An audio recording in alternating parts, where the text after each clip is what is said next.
जहां तक दिखाई दे रहा है, ऐसा लग रहा है कि पूरा कोटा लोकसभा क्षेत्र ओम बिरला जी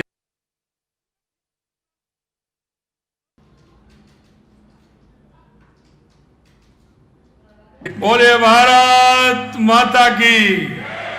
भारत माता की, भारत माता की। आज के इस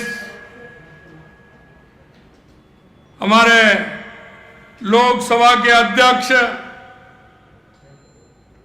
और आपके लाडले सांसद और कोटा के प्रत्याशी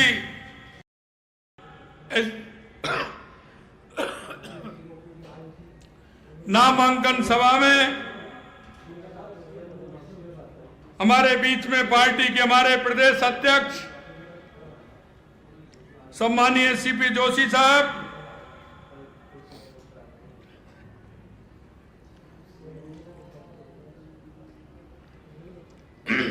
मेरे साथ कैबिनेट में मेरे साथी प्रदेश के उप मुख्यमंत्री सम्मानीय प्रेमचंद जी बैरवा साहब, कैबिनेट में हमारे साथी माननीय डॉक्टर किरोड़ीलाल जी मीणा साहब, मदन दिलावर जी, हीरालाल जी नागर साहब, इस क्लस्टर के प्रभारी भाई प्रभुलाल जी सैनी साहब, मंच पर विराजमान सभी नेतागण, लोकसभा क्षेत्र से आए एक एक गांव-गांव ढाणी ढाणी से इतनी बड़ी संख्या में मोतियों से महंगे मेरे कार्यकर्ता बंधुओं, भाइयों और बहनों, आप सभी को नमन करता हूं, आप सभी का अभिनंदन करता हूं, वंदन करता हूं। आप सभी को बहुत बहुत धन्यवाद। मित्रों, आपने देखा होगा लगातार 2014 के बाद देश में जो परिवर्तन हुए हैं, जिन विषयों को लेकर के, जिन मुद्दों को लेकर के देश के यशस्वी प्रधानमंत्री नरेंद्र मोदी जी ने इस देश में परिवर्तन लाने का काम किया है। पूरे देश के अंदर एक अवधारणा बनी हुई थी कि राजनीतिक दल आते थे, चुनाव के अंदर झूठे वायदे करके चले जाते थे, भ्रष्टाचार की कहानियां लिखी जाती थी, आतंकवाद से देश परेशान था, तुष्टीकरण के आधार पर